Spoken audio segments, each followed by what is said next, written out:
Right, we are now on step 11. And step 11 needs some more parts from the bags. So we need some of these BA1s, which are the 3x25mm of the machine screws. That's these two top ones. We need the BA5s, which are the 3x8mm machine screws. These ones, 4 of those. BA6s, which are 3mm flange nuts, 6 of those. And we need these round bushings. The two of these are BM6s, which are 5x13mm bushings. And we need also these brackets, the rear suspension plates, and we need the leaf springs that we built in step 10. So I'm going to pop those onto our chassis. And there we have step 10. So nothing untoward on this one, just attaching the brackets to the rails and touching the spring assembly also to the bracket and to the rails. So you get it a little bit like that. So you can see I've done both sides. And it's just nut and bolting through with the flange nuts. Easy step. Okay, that is step 11 completed. Okay, so we are now on step 12. And step 12, we need some more parts.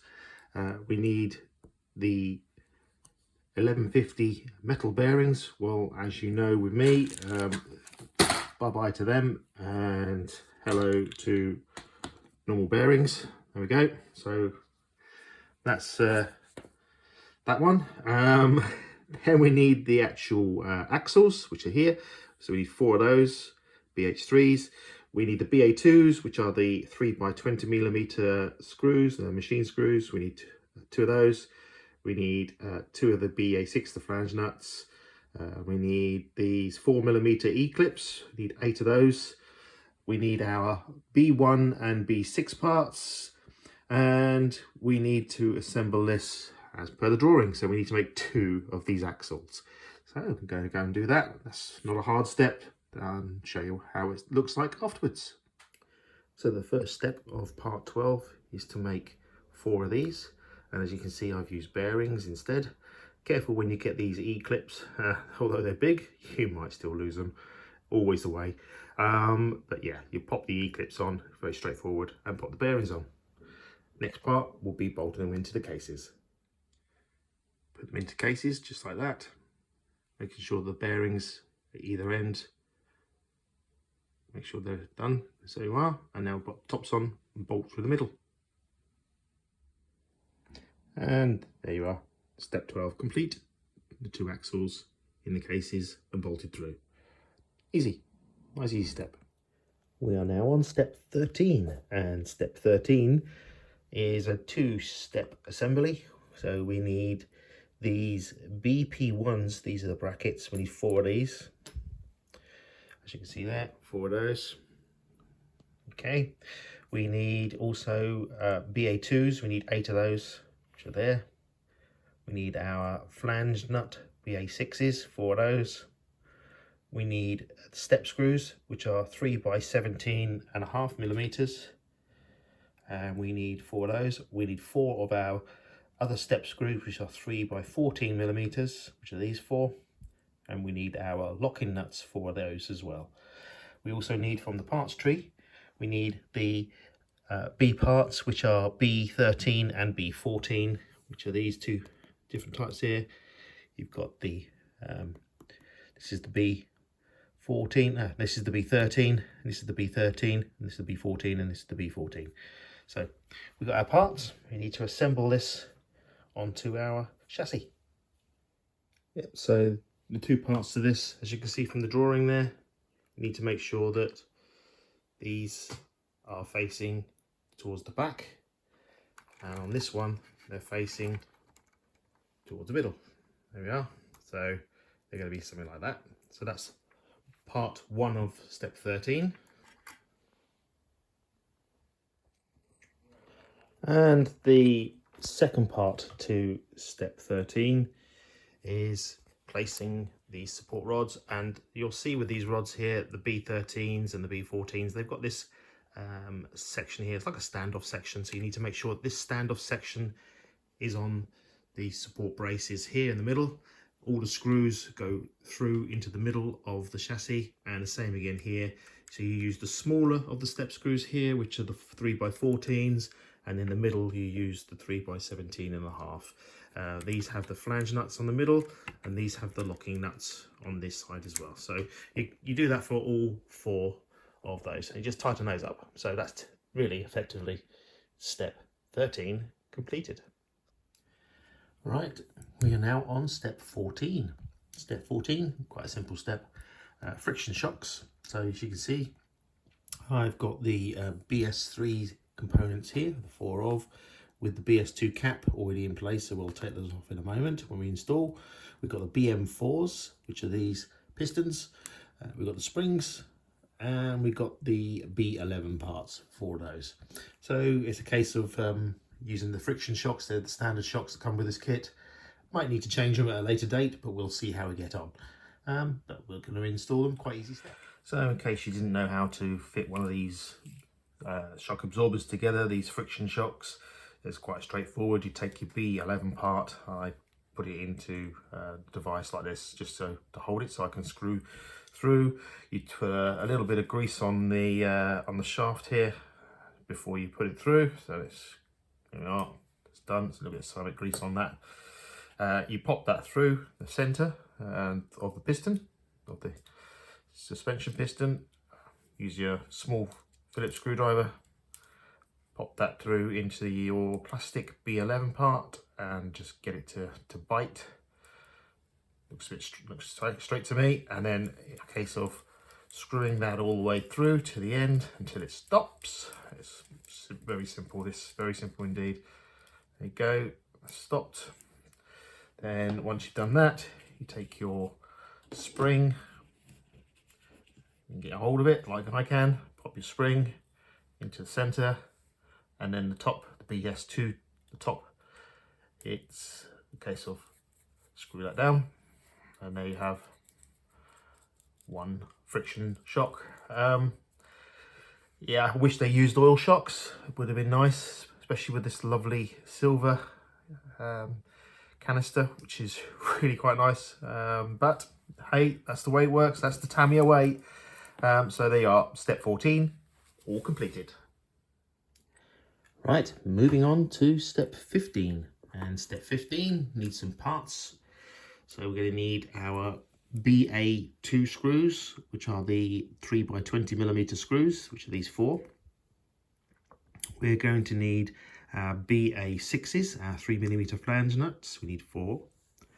We need our step screws, which are 3x14mm step screws. We need 4 of those.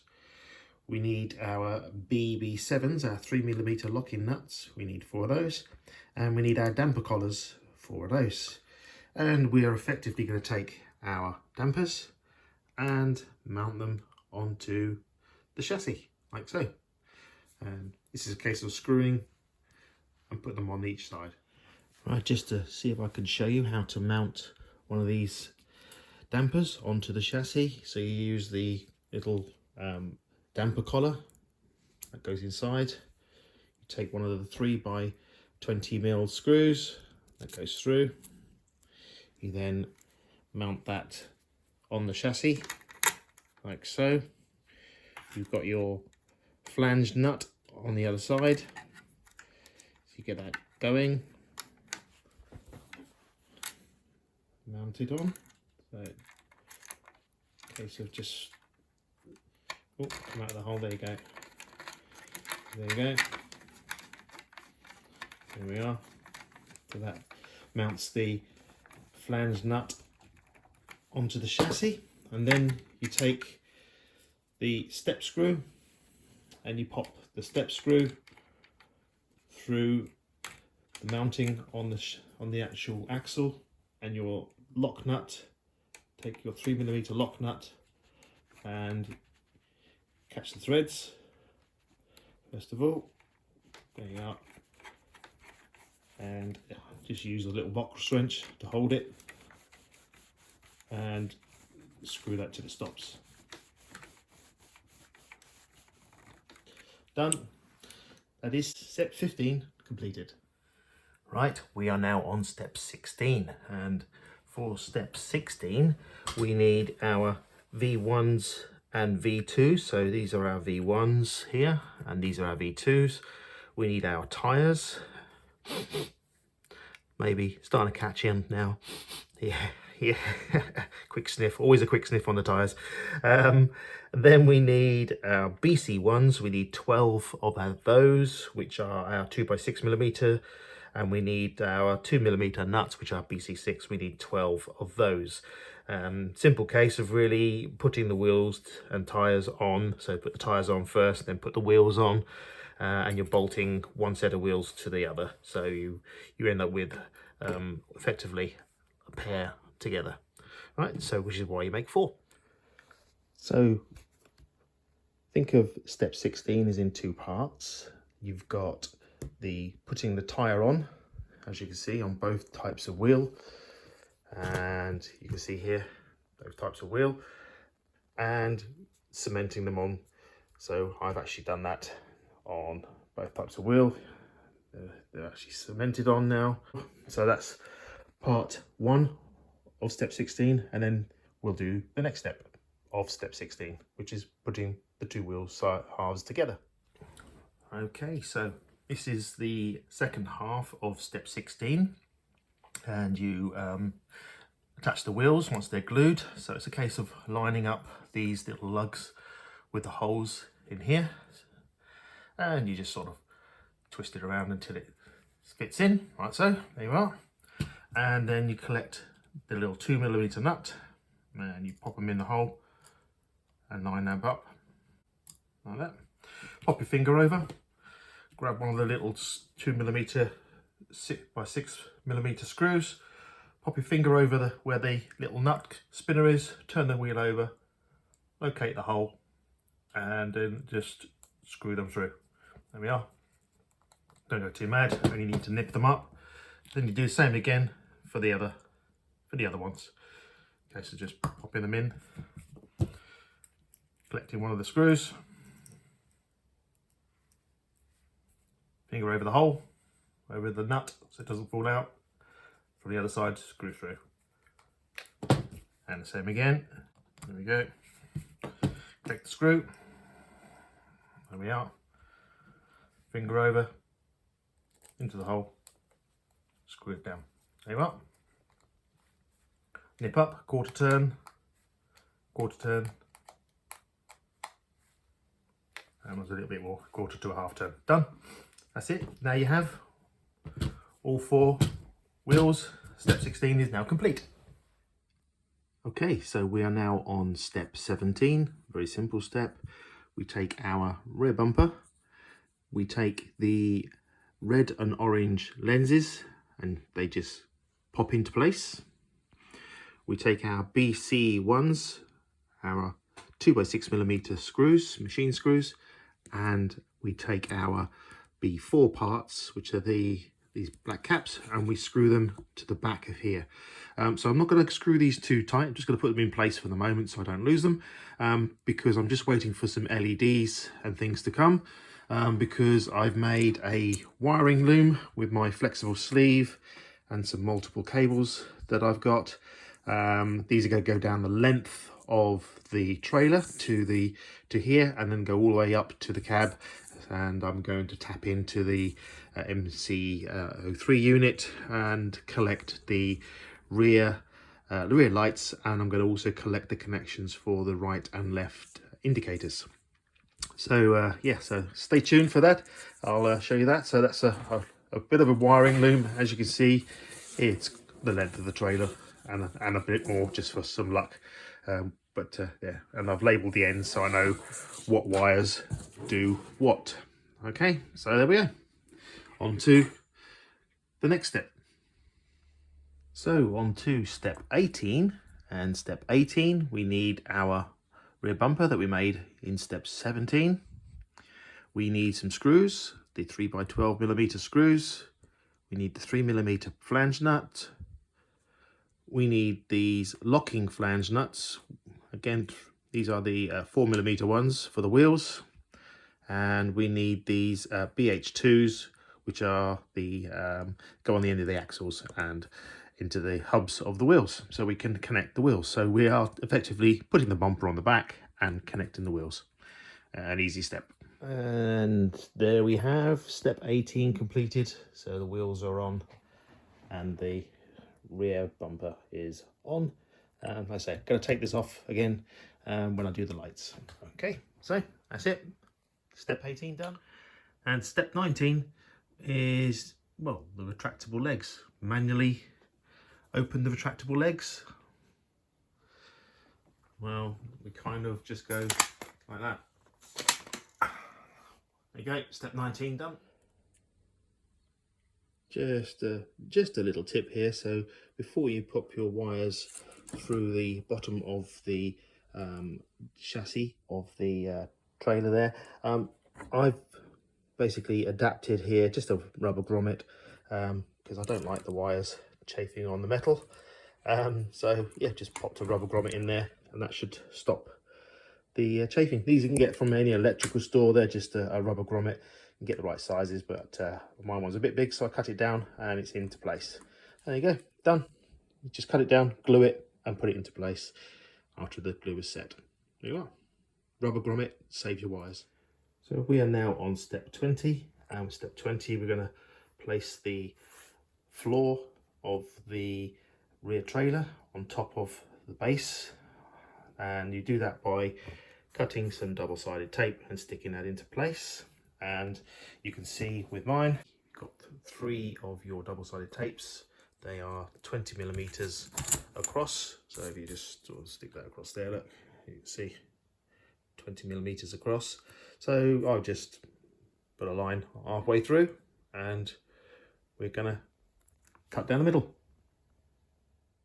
There we go, cut them in half. So first there was 3, now there were 6. I'm gonna stick those on to the trailer bed. There, there, there, there, there, and lookmost there. Done.